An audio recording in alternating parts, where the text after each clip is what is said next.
Alors Platon, le maître d'Aristote, donc on est en Grèce, toujours, 4e siècle avant Jésus-Christ, mais une génération avant Aristote, puisqu'Aristote a été l'élève de Platon. Alors à la question « Qu'est-ce que le désir ?», Platon répond dans un petit livre célébrissime qui s'appelle « Le banquet ». Le banquet est un livre qui porte sur l'amour. La question centrale dans le banquet de Platon, c'est « Qu'est-ce que l'amour ?» Et à cette question centrale, « Qu'est-ce que l'amour ?», Platon répond par une double équation. Platon répond l'amour est désir, première équation, l'amour est désir. Et deuxième équation, le désir est manque. L'amour est désir et le désir est manque. Et Platon enfonce le clou en écrivant « Ce qu'on n'a pas, ce qu'on n'est pas, ce dont on manque, voilà les objets du désir et de l'amour. » Ce qu'on n'a pas, ce qu'on n'est pas, ce dont on manque, voilà les objets du désir et de l'amour. J'ajouterai simplement, et voilà pourquoi le bonheur, si souvent, est manqué. Voilà pourquoi, comme dit le poète Louis Aragon, il n'y a pas d'amour heureux. Pas de panique pour les jeunes mariés, s'il y en a dans la salle. Spinoza va venir sauver votre couple pas plus tard que dans 10 minutes. Enfin, si c'est encore possible, je ne peux pas non plus faire des miracles, moi, mais si c'est possible, on va entreprendre avec Spinoza de sauver votre couple dans les 10 minutes qui viennent, mais avant d'entreprendre avec Spinoza de sauver votre couple, prenons le temps avec Platon de comprendre qu'il y a bien en effet quelque chose à sauver. Autrement dit, qu'il y a bien, comme on dit, un problème quelque part. Ce que tous ceux qui sont mariés depuis quelques années ont compris depuis longtemps. Je suis content que ça vous amuse, c'est plutôt bon signe. Alors le problème, c'est quoi ? Le problème, c'est que si l'amour est désir et si le désir est manque, je n'aime et ne désire que ce qui me manque, donc je n'aime et ne désire que ce que je n'ai pas. Or, qu'est-ce que c'est que le bonheur? Qu'est-ce qu'être heureux? Platon répond, mais chacun pourrait répondre la même chose. Être heureux, c'est avoir ce qu'on désire. Pas forcément tout ce qu'on désire, parce qu'on sait bien qu'à ce compte-là, on ne sera jamais heureux, mais enfin, être heureux, c'est avoir une bonne part, peut-être la plus grosse part de ce qu'on désire. C'est ça, le bonheur. Très bien. Mais si le désir est manque, tu ne désires que ce que tu n'as pas. Et si tu ne désires que ce que tu n'as pas, par définition, tu n'as jamais ce que tu désires. Et donc, tu n'es jamais heureux, puisque être heureux, c'est avoir ce qu'on désire. Non pas, bien sûr, qu'aucun de nos désirs ne soit jamais satisfait. La vie, heureusement, n'est pas difficile à ce point. Mais dès qu'un de nos désirs est satisfait, il n'y a plus de manque, puisqu'il est satisfait. Oui, mais si le désir est manque, s'il n'y a plus de manque, il n'y a plus de désir. Vous n'avez donc pas ce que vous désirez, il n'y a plus de désir. Vous avez ce que vous désiriez avant du temps où vous ne l'aviez pas. Mais là, chers amis, je suis désolé, être heureux, ce n'est pas avoir ce qu'on désirait. Être heureux, c'est avoir ce qu'on désire. Et vous, ce que vous avez, ce n'est pas ce que vous désirez. C'est ce que vous désiriez avant du temps où vous ne l'aviez pas. C'est pour ça que vous n'êtes pas heureux. Pardon pour ceux ici qui sont pleinement heureux, ce n'est pas moi qui le donne tort, c'est à Platon.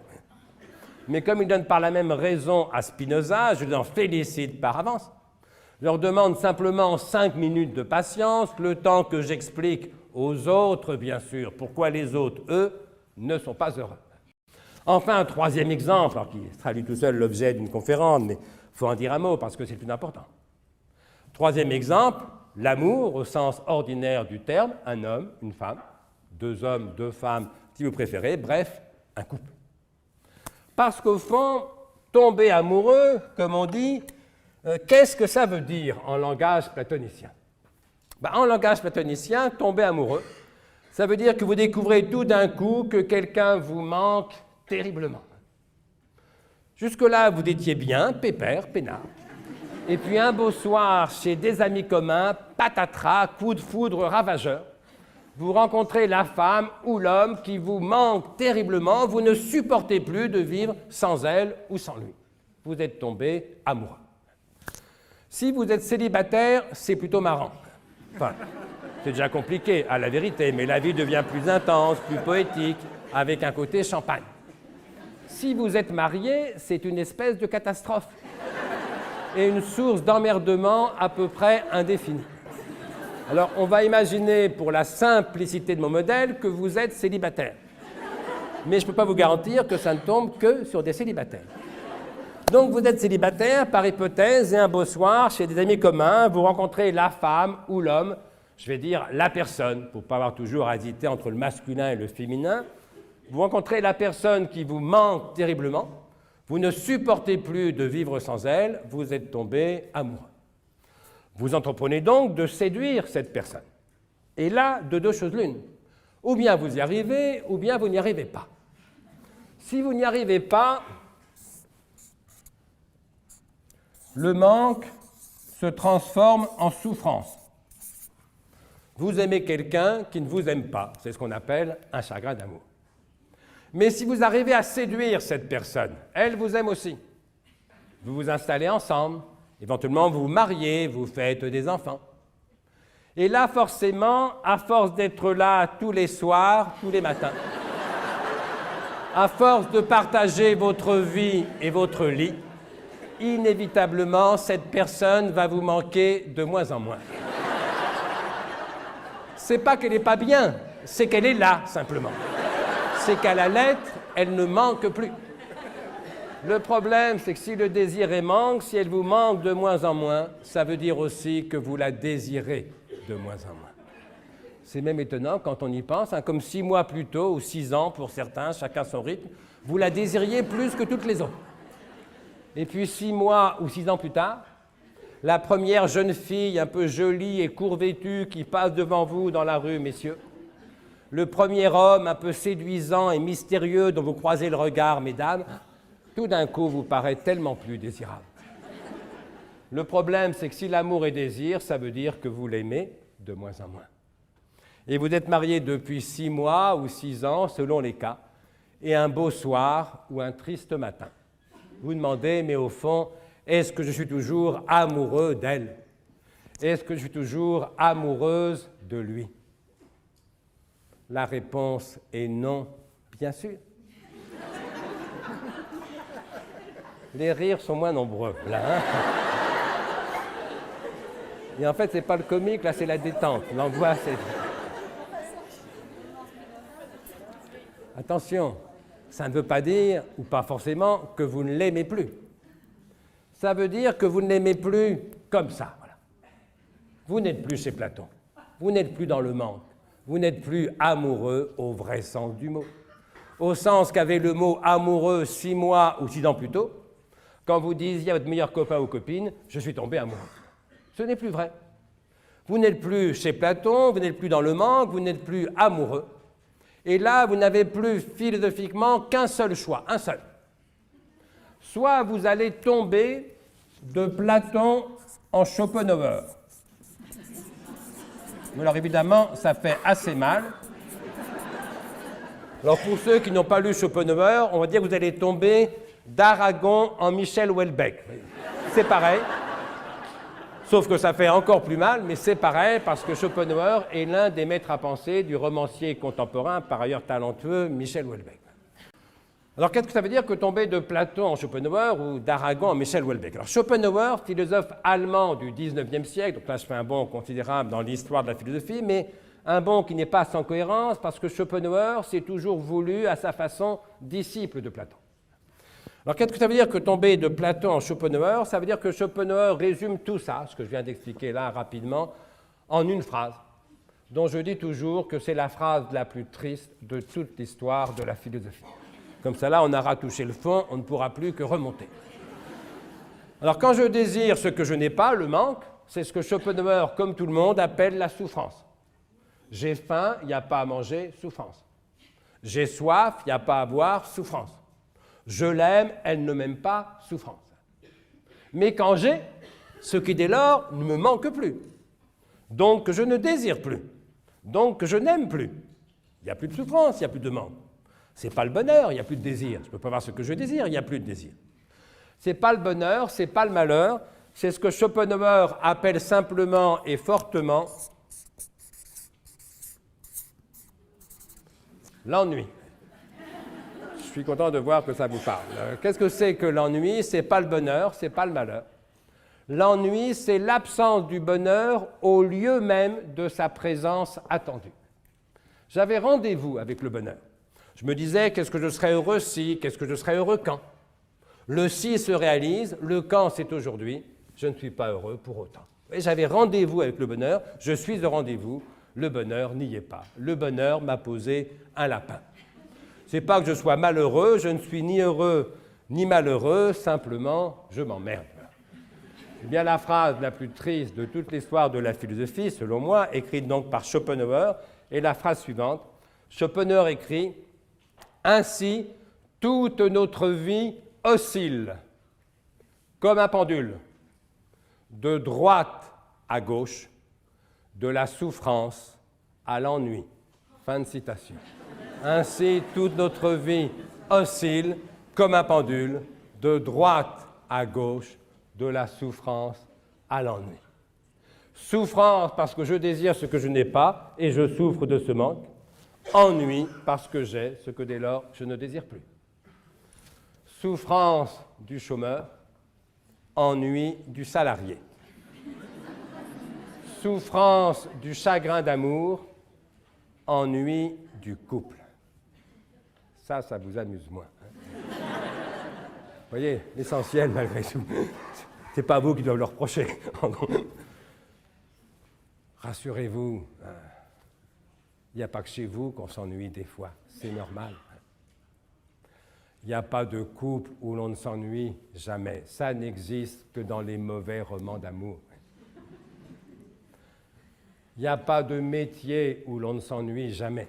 Ça n'existe que dans les mauvais livres de management, ce qui pour le coup est une espèce de pléonasme. Le philosophe Alain disait plus lucidement au début du XXe siècle, le seul métier où l'on ne s'ennuie jamais, c'est celui qu'on ne fait pas. Mais oui, bien sûr. Moi, si quelqu'un me dit « je ne m'ennuie jamais au boulot », ma première action, c'est pas de me dire « tiens, il doit travailler aux hôpitaux universitaires de Genève ». Ma première réaction, c'est de me dire « encore un menteur » ou bien « un inactif ». De même, si quelqu'un me dit « je ne m'ennuie jamais dans mon couple », ma première réaction, c'est de me dire « encore un menteur » ou bien « un célibataire ». Il n'y a pas de métier où l'on ne s'ennuie jamais, il n'y a pas de couple où l'on ne s'ennuie jamais. Mais fort heureusement, il y a beaucoup de couples et de métiers où l'on s'ennuie rarement. Où l'ennui n'est pas la règle, mais l'exception, bien sûr. Un couple heureux, ce n'est pas un couple où l'on ne s'ennuie jamais, arrêtez de rêver. Un couple heureux, c'est un couple où l'on s'ennuie beaucoup moins à deux que tout seul. C'est déjà pas mal. Et un couple vraiment très heureux, c'est un couple où l'on s'ennuie beaucoup moins à deux qu'avec tous les autres. Et là, croyez-moi, ça devient franchement délicieux. Un boulot heureux, ce n'est pas un métier où l'on ne s'ennuie jamais. Arrêtez de rêver. C'est parfois un métier où l'on s'ennuie moins que pendant les vacances. Ça peut arriver. C'est peut-être un métier où vous ennuyez moins que vous ne vous ennuierez pendant la retraite. Ça peut arriver aussi. Et c'est ça que Platon n'arrive pas à expliquer. Autrement dit, il y a une chose qui donne tort à Platon, peut-être une seule ou plusieurs, mais qui reviennent tout de même. Ce qui donne tort à Platon, c'est ce fait incontestable qu'il existe parfois des couples heureux. Ça met une raison forte d'aimer les couples quand ils sont heureux et de n'être pas platonicien. Ce que Platon n'explique pas, mais ça revient au même en vérité, c'est ce fait incontestable qu'il existe parfois des travailleurs heureux. Ça met une raison forte d'aimer le travail quand il est heureux et de n'être pas platonicien. Et comme ça, Platon est incapable de l'expliquer. On a besoin d'une deuxième théorie du désir. C'est plus celle de Platon, c'est celle de Spinoza. Alors Spinoza, donc au XVIIe siècle, en Hollande, serait d'accord avec Platon pour dire que l'amour est désir. Ça oui. Mais certainement pas pour dire que le désir est manque. Autrement dit, le geste philosophique de Spinoza, ça va être exactement ceci. remplacer un égal par un différent de. Il ne le dit pas comme ça, il ne parle pas de Platon quand il parle de l'amour. Mais si on veut reconstituer entre deux une espèce de dialogue posthume, c'est exactement ce que ça veut dire. Pour Spinoza, oui, c'est vrai, l'amour est désir, mais non, assurément non, le désir n'est pas manque. Parce que pour Spinoza,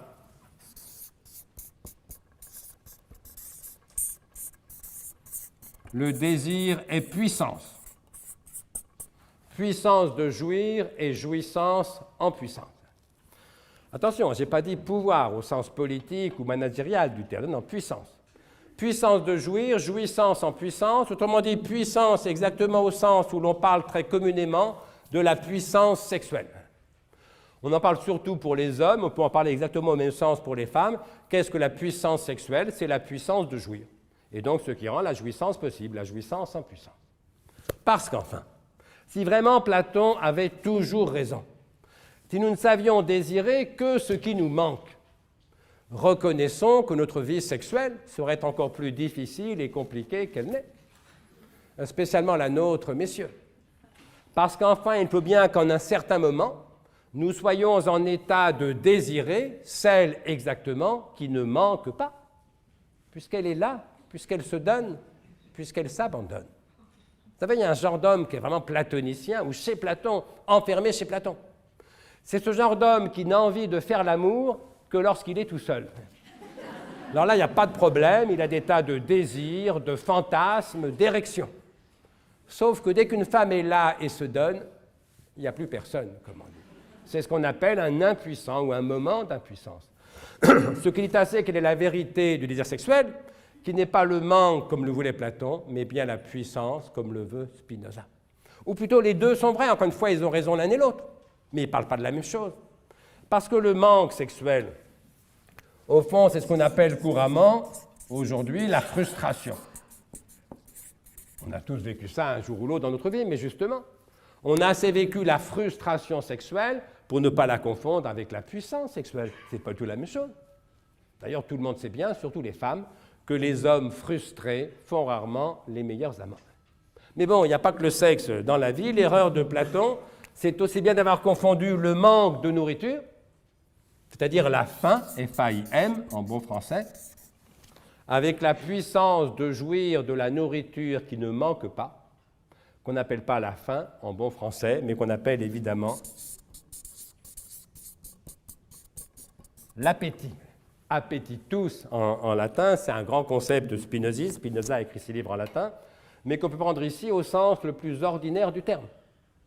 Lorsque vous invitez quelques amis à dîner un soir, vous ne leur dites pas au début du repas « Je te souhaite une bonne faim, je te souhaite de bien manquer de nourriture. » Tu ne vas pas être déçu, il n'y a rien à manger. Bienvenue chez Platon. Non, vous leur dites exactement le contraire. Ne t'inquiète pas, j'ai prévu large, la nourriture ne manque pas. Je te souhaite d'avoir la puissance de jouir de la nourriture qui ne manque pas. Bon appétit, bienvenue chez Spinoza. La faim est une souffrance, on peut en mourir, on en meurt tous les jours dans le monde. L'appétit, ce n'est pas une souffrance, c'est une puissance, puissance de jouir et jouissance en puissance.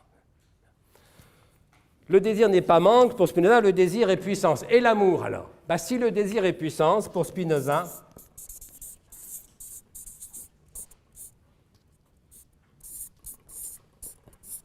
l'amour est joie.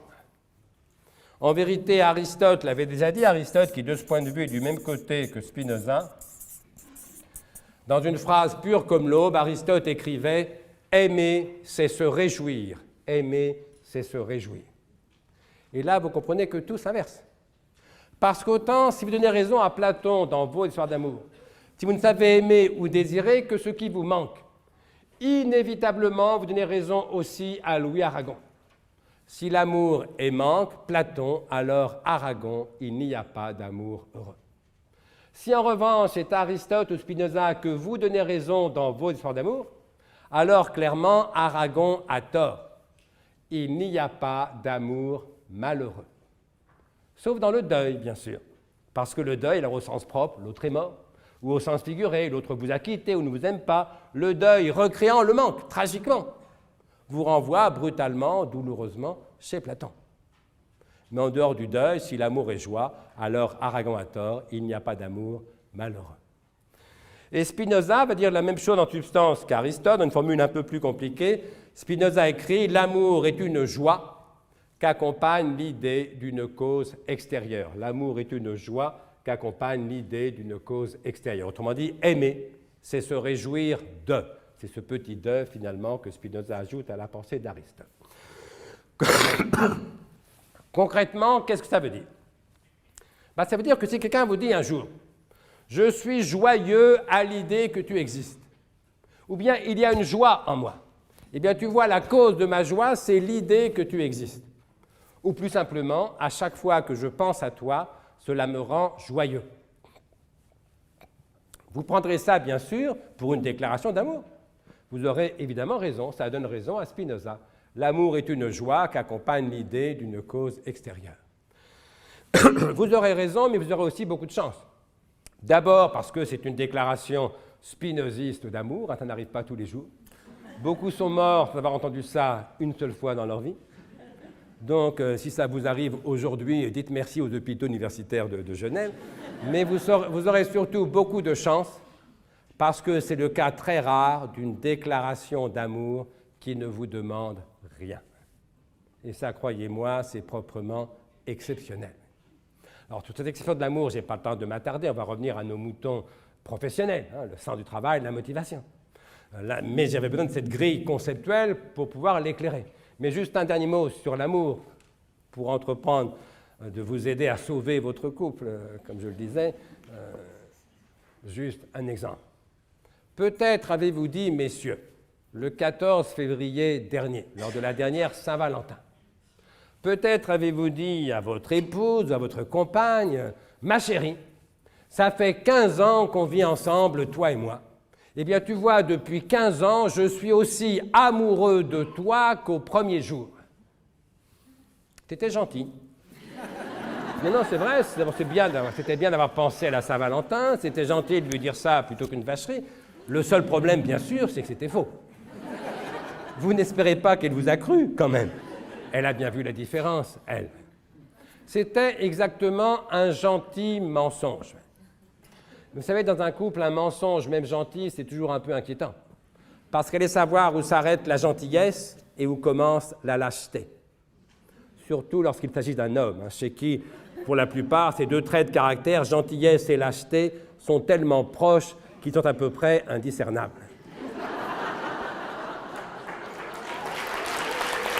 Pardon, messieurs, mais il faut bien que quelqu'un leur dise la vérité au moins une fois. Et donc, faites-moi plaisir, messieurs, ou plutôt non, faites-lui plaisir, à elle. Lors de la prochaine Saint-Valentin, vous avez 3-4 semaines pour rendre le propos crédible. Lors de la prochaine Saint-Valentin, dites plutôt à votre compagne, « Ma chérie, ça fait 16 ans qu'on vit ensemble, toi et moi.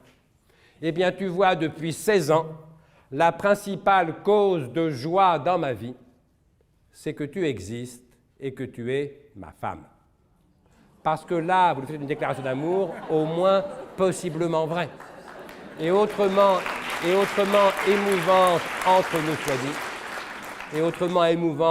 dit, que faire semblant absurdement de manquer de celle qui d'évidence ne vous manque pas, puisqu'elle vous fait depuis 15 ou 16 ans ce cadeau bouleversant de partager votre vie et votre lit.